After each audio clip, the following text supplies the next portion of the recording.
amigos! Sejam todos muito bem-vindos de volta ao nosso canal Creio, Logo Sei. Hoje é domingo e nós vamos falar hoje sobre a Páscoa judaica e a nossa Páscoa, né? Que na verdade é a mesma Páscoa. Antes de continuarmos, peço a você, por gentileza, que se ainda não se inscreveu no nosso canal, que você se inscreva, ative o sininho para receber as notificações, curta e compartilhe esse vídeo se você gostar, se você for edificado, e que você também nos siga lá nas redes sociais, no Instagram e no Facebook. Muito obrigada! Você sabia que a Páscoa cristã existe porque existe a Páscoa judaica? Na verdade, o termo Páscoa significa passagem.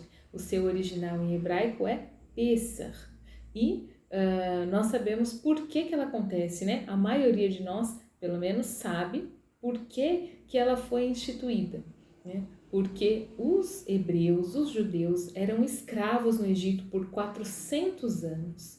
Né? Foram para lá depois de uma fome que assolou a terra. Jacó desceu com seus 11 filhos, José já morava lá, era governador do Egito, e o faraó recebeu de bom grado toda a família de Jacó, todos os hebreus, né? Só que passaram-se os anos, outras dinastias, outros reis se tornaram, né? Outros homens se tornaram faraós e esqueceram, não conheciam mais a história de José, e acabou fazendo dos judeus, dos hebreus, escravos no Egito. E esse povo se multiplicou grandemente, e passaram-se aí cerca de 400 anos.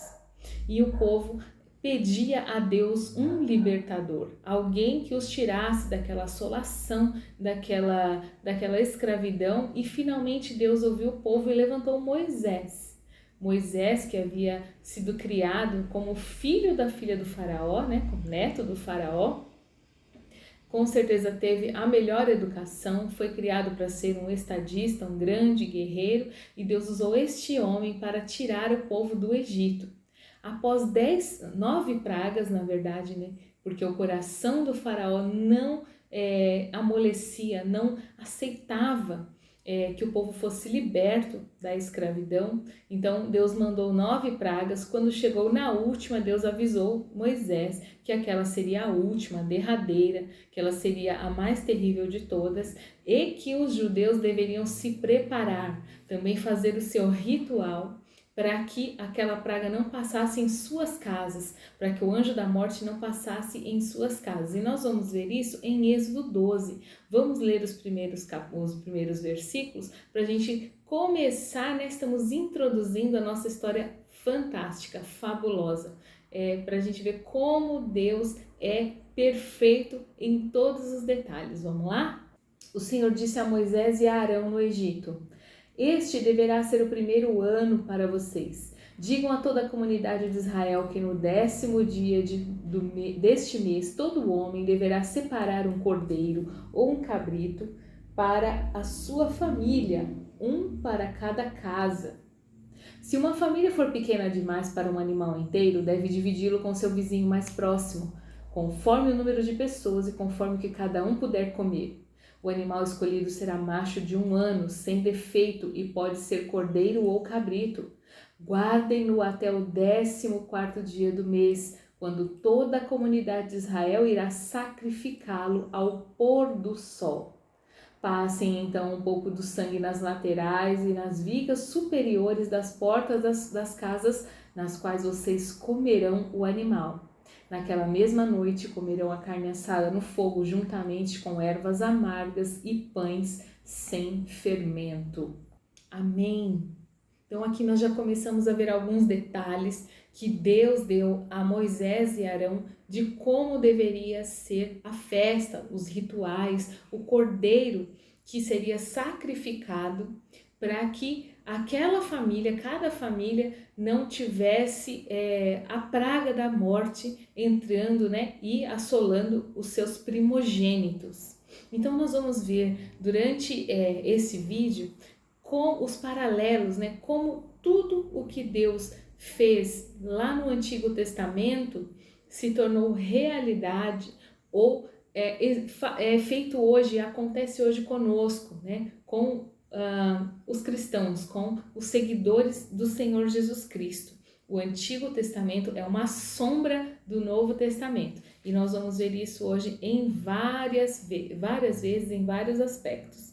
Então, a primeira coisa que nós vemos é que eles estavam entrando no 7º mês, que é o mês de Nissan. E aí Deus disse para Moisés, agora esse mês que para vocês era o 7º, agora será o 1º.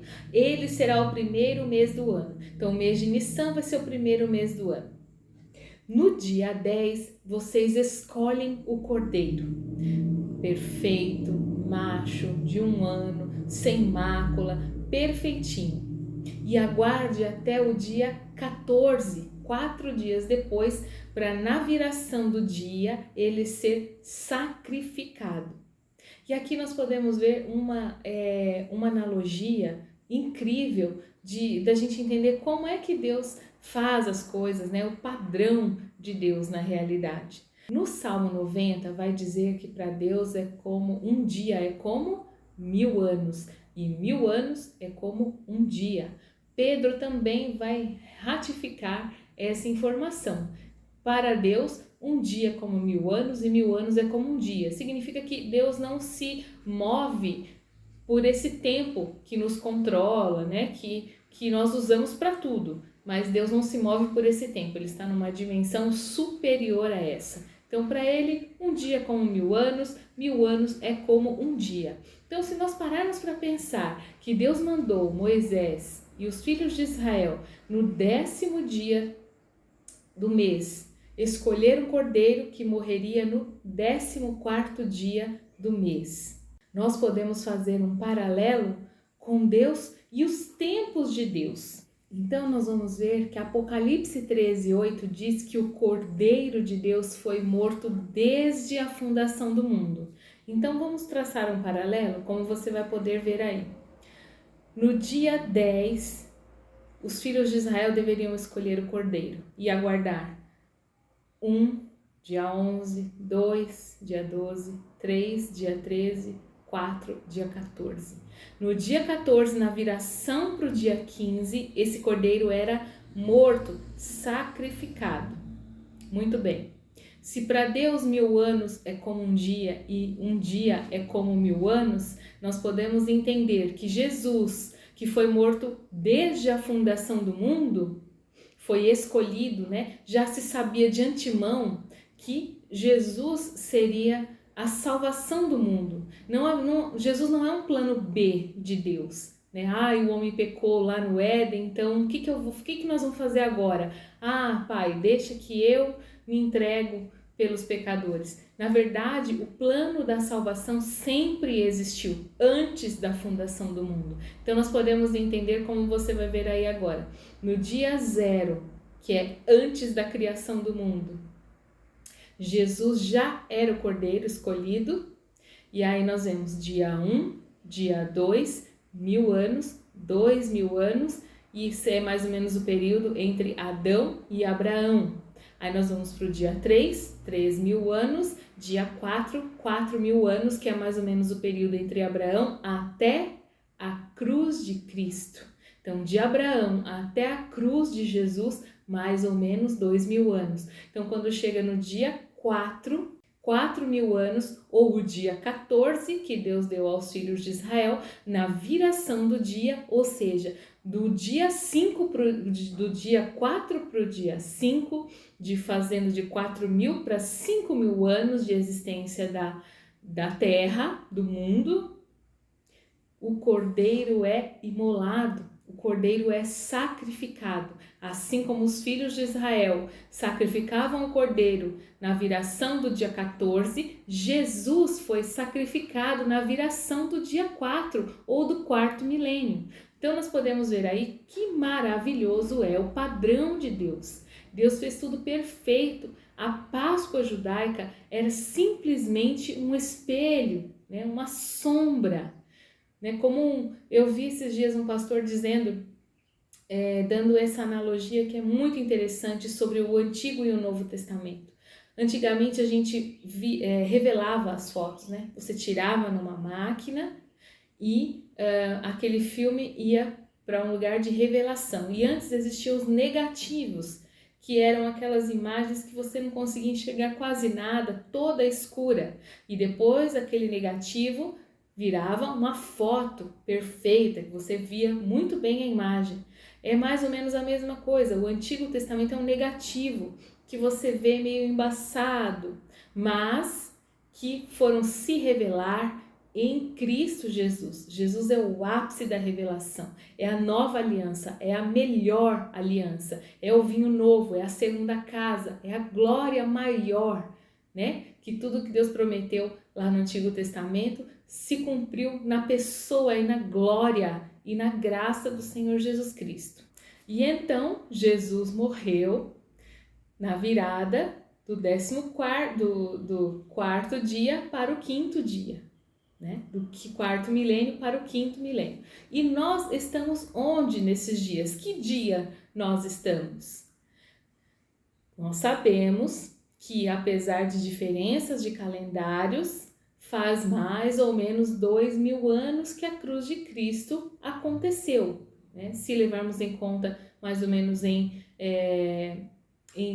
no ano 30, em 2030, mais ou menos, estaremos a 2000 anos da cruz de Cristo. Ou seja, já se passaram o quinto dia e estamos na viração do sexto dia. Olha que tremendo.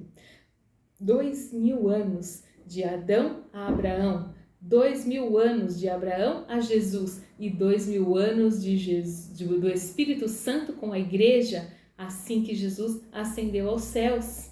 E o sétimo milênio, o sétimo dia, será quando Jesus reinar nessa terra.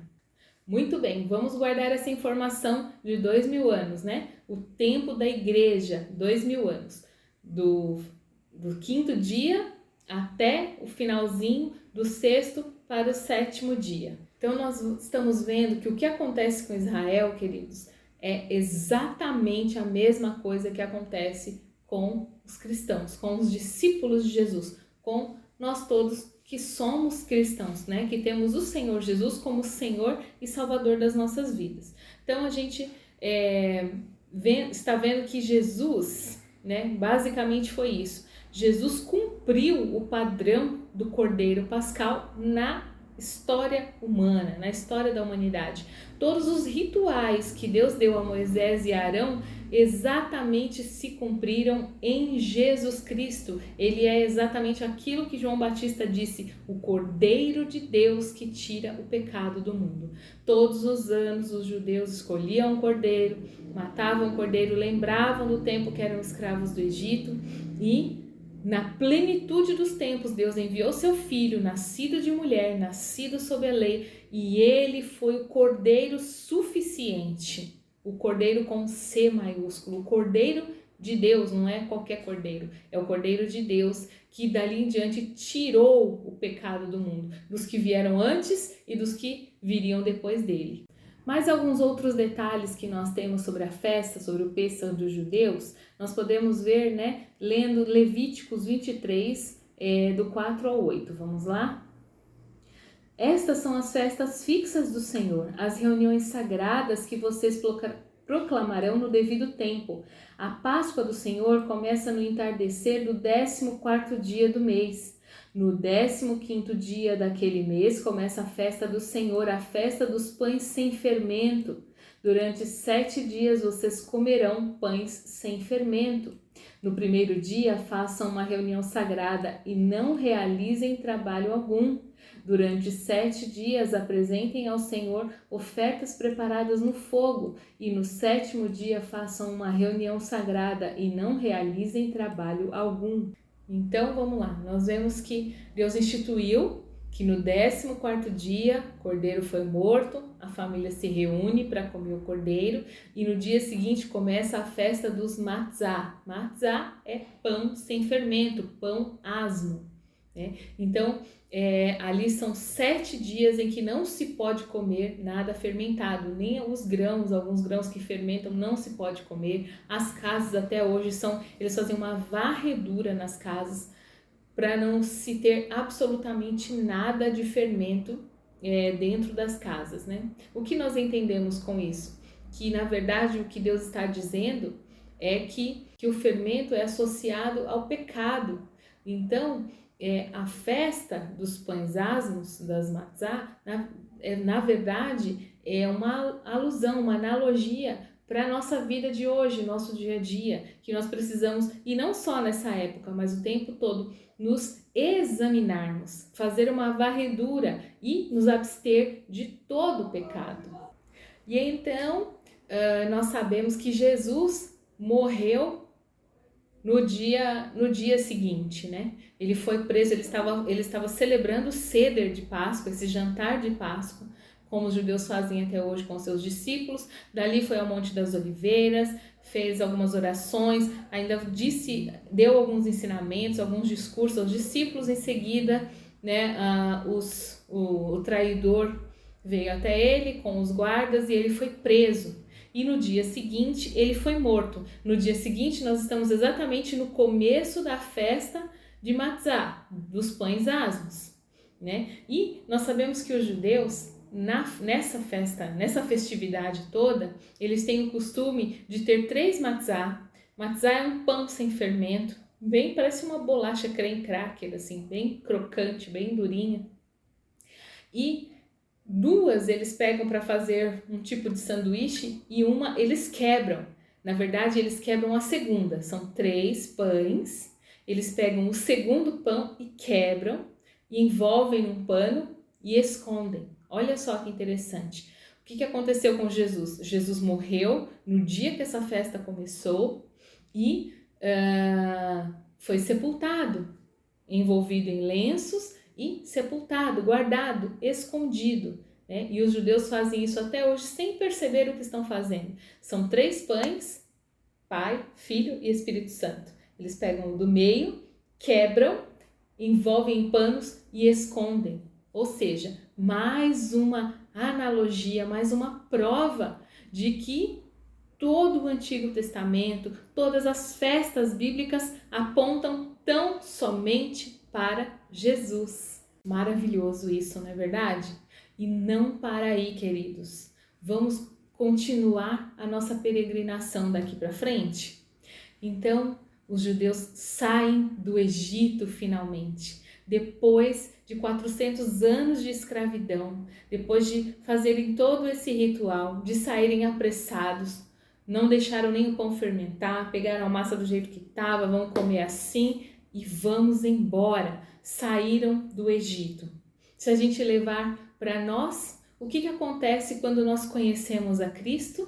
Nós nos libertamos dos nossos pecados. O sangue do Cordeiro, quando nós recebemos a Cristo, o sangue do Cordeiro é aspergido em nós, né? E isso faz com que nos libertemos do nosso Egito, do pecado, da vida passada, da vida pregressa, da vida de escravidão realmente no pecado, né? Não assim uma escravidão física, mas uma escravidão espiritual. Então, nós, quando recebemos a Cristo, o sangue do Cordeiro aspergido em nós purifica o nosso coração e nós saímos do Egito em direção à Terra Prometida, ao deserto, né? Então, na verdade, o sangue de Jesus, o sangue do Cordeiro, que foi a proteção dos primogênitos, das famílias, é o sangue de Jesus hoje que é a nossa libertação, é o perdão para os nossos pecados. E é o que nos impulsiona a sair da escravidão do Egito, sair da escravidão do pecado. Aí, esse povo saindo, peregrinando, se depara com o Mar Vermelho. O faraó está vindo atrás, querendo pegar eles de volta, matar todo mundo, acabar com tudo, e o Mar Vermelho está à frente. E Deus, né, põe sua coluna de fogo durante a noite e sua nuvem durante o dia. E aí o que acontece? Deus abre o mar para aquele povo passar. Então era água em cima, na nuvem, e água dos lados. E esse povo passa. E nós vamos ver em 1 Coríntios capítulo 10, do 1 ao 4, o que Paulo diz sobre isso, falando de nós. Porque não quero, irmãos, que vocês ignorem o fato de que todos os nossos antepassados estiveram sob a nuvem e todos passaram pelo mar. Em Moisés, todos eles foram batizados na nuvem e no mar. Todos comeram do mesmo alimento espiritual e beberam da mesma bebida espiritual, pois bebiam da rocha espiritual que os acompanhava, e essa rocha era Cristo. Aleluia! Jesus é a própria rocha que verteu água para o povo no deserto, né? Mas aqui a gente tira não só essa revelação, mas muitas outras impressionantes. Então, os filhos de Israel passaram no meio do mar. E o que aconteceu com eles enquanto eles estavam passando no meio do mar? O que de fato estava acontecendo com eles? Eles estavam sendo batizados. Havia água em cima, água na direita, água na esquerda. Então, eles estavam sendo batizados, é o que Paulo está dizendo aqui.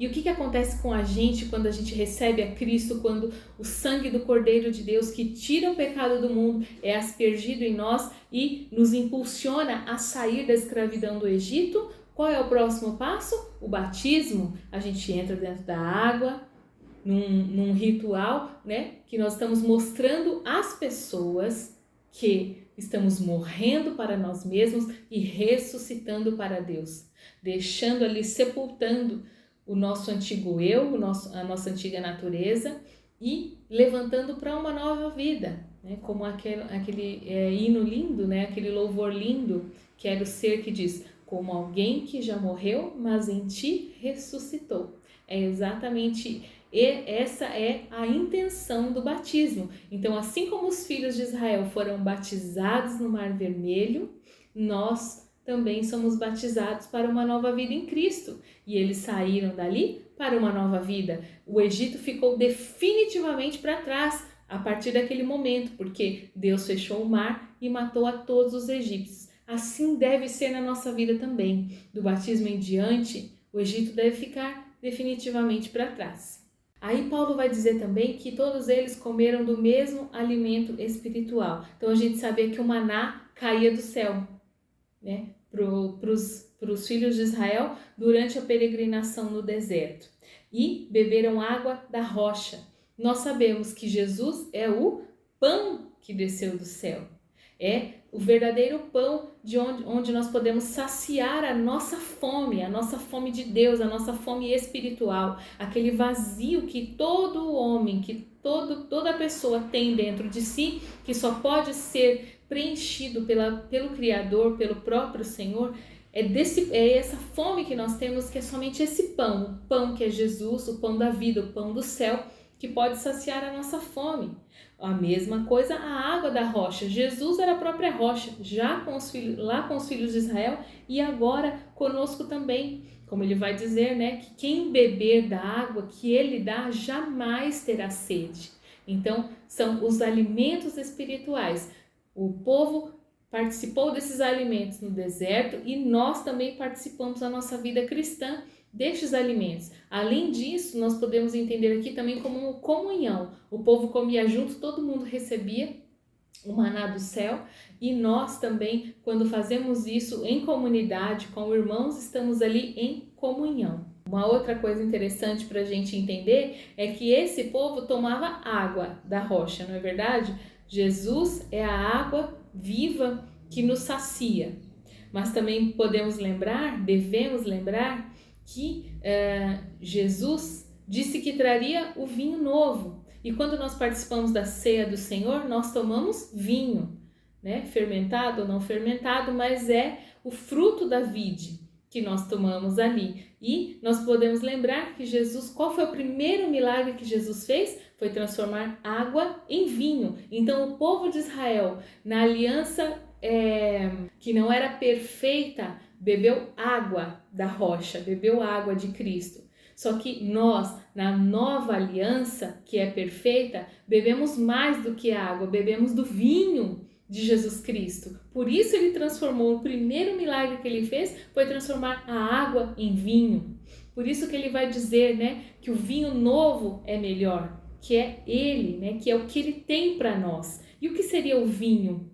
nas nossas vidas, né, que nós celebramos na ceia do Senhor, mas no nosso dia a dia, é o Espírito Santo de Deus, né, é a comunhão com o Espírito Santo de Deus, a alegria, o renovo que o Espírito Santo de Deus pode nos dar e a condução para a nossa vida que o Espírito Santo de Deus nos dá.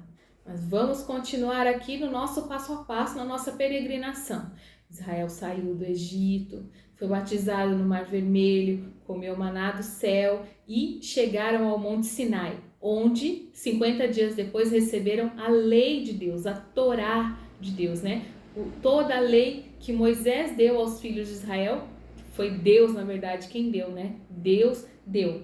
E o que acontece com a gente? Como que essa lei como que nós recebemos essa lei? Nós podemos ver isso em Jeremias 31, 33 e 34. Esta é a aliança que farei com a comunidade de Israel depois daqueles dias, declara o Senhor. Porei a minha lei no íntimo deles e a escreverei nos seus corações. Serei o Deus deles e eles serão o meu povo. Ninguém mais ensinará ao seu próximo nem ao seu irmão, dizendo: conheça o Senhor, porque todos eles me conhecerão, desde o menor até o maior, diz o Senhor, porque eu lhes perdoarei a maldade e não me lembrarei mais dos seus pecados. Então a lei que Deus deu em tábuas, que Deus deu ali a Moisés, hoje ela foi abolida? Não. Ela é passado, ela não serve para mais nada? Não. Quando nós conhecemos a Cristo, quando nos tornamos discípulos de Jesus, a lei de Deus é colocada na nossa mente e no nosso coração. Então aquelas tábuas de pedra escritas com o dedo de Deus, agora Deus escreve dentro de nós, nas nossas mentes e nos nossos corações. Aleluia por isso. Então, queridos, depois de receber a lei, o povo passou a peregrinar. Foram 40 anos no deserto, né? Deus vai dizer, Moisés vai dizer o motivo daquela peregrinação, que foi a incredulidade de muita gente, né? Apesar de verem os milagres de Deus, muita gente se tornou incrédula, endurecida, e por isso toda aquela geração teve que morrer no deserto.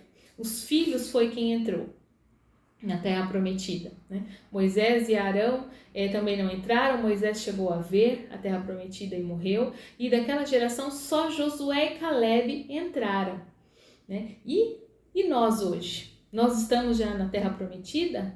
Não, de forma nenhuma. Nós somos peregrinos, nós não somos desse mundo. Essa não é a nossa pátria, nós estamos aqui peregrinando. Então, nós estamos realmente no deserto, não é verdade? Peregrinando rumo à terra prometida. Entraremos um dia no descanso, no sábado do Senhor, na terra prometida, não é verdade? E aí, sobre isso, sobre essa questão do perigo da incredulidade que fez com que toda aquela geração não visse a promessa de Deus cumprida, não pisasse na terra prometida, nós podemos tirar uma lição lá em Hebreus 4, do 6 ao 11. Vamos lá? Entretanto, resta entrarem alguns naquele descanso, e aqueles a quem anteriormente as boas novas foram pregadas não entraram por causa da desobediência.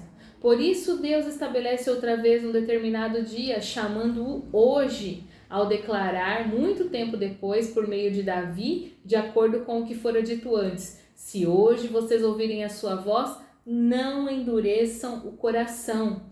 Porque se Josué lhes tivesse dado descanso, Deus não teria falado posteriormente a respeito de outro dia. Assim, ainda resta um descanso sabático para o povo de Deus, pois todo aquele que entra no descanso de Deus também descansa das suas obras, como Deus descansou das suas. Portanto, esforcemo-nos para entrar nesse descanso, para que ninguém venha a cair, seguindo aquele exemplo da desobediência.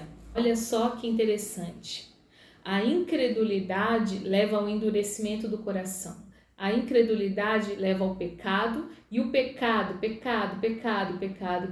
endurece o coração, né? Como Paulo fala, vai cauterizar, ao ponto, às vezes, da pessoa apostatar da fé, porque está submergida no pecado. Então ela passou por todas aquelas fases, ela foi lavada no sangue do Cordeiro, ela saiu do Egito, saiu daquela vida de escravidão do pecado, foi batizada, comeu do maná, comeu do pão do céu, bebeu da água viva de Jesus, participou do vinho de Cristo, recebeu a lei no seu coração e na sua mente, mas a incredulidade voltou a tomar conta, até o ponto em que, de tanto pecar e não se cuidar para se arrepender, para voltar, voltar ao primeiro amor, voltar ao início de tudo, voltar a Jesus, o coração tão endurecido fez com que apostatasse da fé e a consequência é não entrar na terra prometida. Então, assim como os filhos de Israel, que estavam endurecidos, não entraram na terra prometida, nós também devemos tomar cuidado, porque estamos aqui peregrinando neste deserto até finalmente entrarmos na terra prometida. E uma coisa muito interessante para se dizer disso, sobre o endurecimento, é lembrarmos que somos feitos do quê? Do que nós somos feitos? De barro. Barro, para ser moldado, precisa de água. Sem água, o barro endurece.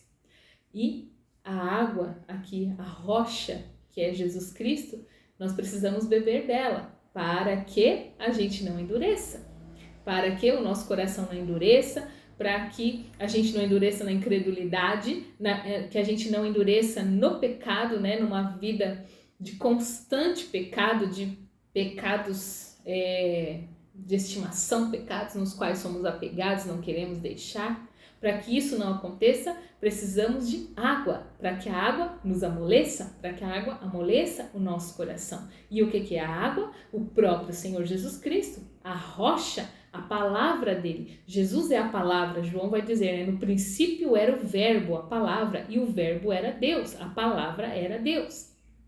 Então, queridos, a forma, o antídoto contra o endurecimento da incredulidade do pecado, nos lavarmos, bebermos da água da rocha eterna, a palavra de Deus.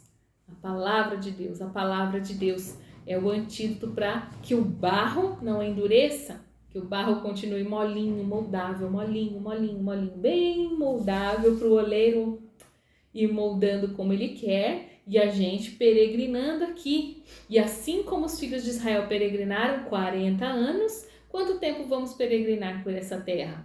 Aí nós voltamos lá no início, que nós dissemos que Jesus morreu na viração do 4º para o 5º dia. Depois disso teve o 5º dia e o sexto dia. E nós estamos no finalzinho, na viração do 6º para o 7º dia, os 2000 anos da igreja, da dispensação da graça, da dispensação da igreja. Estamos nessa viradinha, que seriam 2000 anos, correto? O povo ficou 40 anos no deserto. A igreja está há quase 2000 anos em peregrinação. E 2000 anos, qual é a relação com 40? 40 jubileus. Jubileus eram os períodos de 50 anos que Deus determinava, que entre de um jubileu a outro, as pessoas poderiam fazer negócios, poderiam vender propriedades, comprar propriedades. Quando chegasse no jubileu, tudo era restaurado. Então, era um ano sabático, superior aos... Cada 7 anos havia um ano sabático. Mas a cada 50 anos havia o ano sabático, que era o ano das liberações, do perdão, das restaurações. Propriedades eram restauradas nessa época, Se você vendia uma propriedade para mim, chegava lá no jubileu, eu deveria devolver a você essa propriedade. Então, 40 jubileus são 2000 anos, porque são 40 jubileus a cada 50 anos. E isso dá exatamente 2000 anos. E é o tempo que estamos peregrinando aqui. Mas sabemos, pela palavra de Deus, que estamos ali na circunvizinhança de completar 2000 anos da cruz de Cristo, ou seja, os 2 últimos dias estão acabando. O 6º dia está virando, como estamos chegando no pôr do sol, do 6º para o 7º dia, que quando Jesus vai voltar, né? Eu creio particularmente que a igreja será arrebatada, a grande tribulação vai haver aqui por 7 anos, e então Jesus volta com poder e grande glória, pisa no Monte das Oliveiras, destrói o anticristo e começará um reinado de 1000 anos. O tabernáculo do Senhor, a festa de tabernáculos do Senhor, o próprio Deus tabernaculando, passeando, vivendo entre nós. Nós teremos oportunidade de estar diante do Senhor por 1000 anos em adoração a Ele, né? E Ele vai reger as nações com cetro de ferro, com justiça. E depois disso, estaremos na Nova Jerusalém. Então, queridos, está muito, muito, muito perto do nosso descanso, da entrada da terra na Terra Prometida, né? Está muito perto mesmo, já esteve mais longe para os primeiros cristãos, para os pais da igreja, né? Para os antigos, lá no início da igreja primitiva, já esteve muito mais longe. Mas nós que estamos nessa geração agora, estamos muito perto de entrar, quem sabe até fisicamente, né? Sem passar pela morte, talvez, entrar no descanso, no sábado eterno, na terra prometida, junto do nosso Yeshua. E como é que foi que o povo de Israel entrou na terra prometida? Foi por meio da mão de quem? De Josué. Josué significa Deus é salvação. Josué em hebraico significa Yehoshua. Se pronuncia Yehoshua. E Jesus em hebraico, Yeshua. Quer dizer, assim como Yehoshua conduziu os filhos de Israel à entrada da terra prometida, o nosso Yeshua nos conduzirá ao nosso descanso, ao nosso milênio com Ele. Aleluia! Glória a Deus! Não é maravilhoso nós vermos que não é simplesmente livros escritos lá do passado, que a gente pode tirar histórias, ensinamento, mas não é mais do que isso, é muito mais profundo do que isso. Deus não deixou nenhum ponto sem ser ligado, né? Tudo que aconteceu lá é sombra, é cumprimento aqui em Jesus Cristo, na nova aliança, na perfeita aliança. Amém? Glória a Deus por isso, não é maravilhoso? Então, que possamos nesse ano, se você não sabia disso, né? Que eu espero que tenha agregado a você, né? Edificado a sua vida. Se você sabia, glória a Deus, também de alguma forma que isso edifique a sua vida e que essa Páscoa nossa, né? Seja diferente, porque sabemos mais, né? Sabemos mais do padrão de Deus, dos detalhes, da forma como Deus conduziu tudo com os filhos de Israel e conduz agora conosco a igreja, a noiva de Cristo. Bendito seja o Senhor, amém? E também está coincidindo, né? O Pêssach dos judeus será na sexta-feira, né? Justamente também quando a gente entra nos feriados, né? De sexta-feira, da paixão, sábado e o domingo da ressurreição. E na semana que vem nós vamos falar sobre isso, sobre a ressurreição, porque se Jesus não tivesse ressuscitado, nada disso teria adiantado, nossa fé seria vã, mas ele da sepultura saiu, aleluia, glória a Deus por isso, como aquele hino, né? Da sepultura saiu, com triunfo e glória ressurgiu. E essa semana também vamos, nas devocionais, vamos ler trechos, porções da palavra sobre esses últimos passos de Jesus antes do Calvário. Alguns dos passos, alguns dos atos que Jesus teve na sua última semana antes da morte redentora. Amém? Glória a Deus. Eu espero, como eu já disse, digo de novo, que esse vídeo edifique a sua vida de alguma forma, te abençoe e espero que você tenha um excelente domingo e amanhã a gente se vê aqui de volta. Um grande abraço e fiquem todos na graça e na paz do Senhor.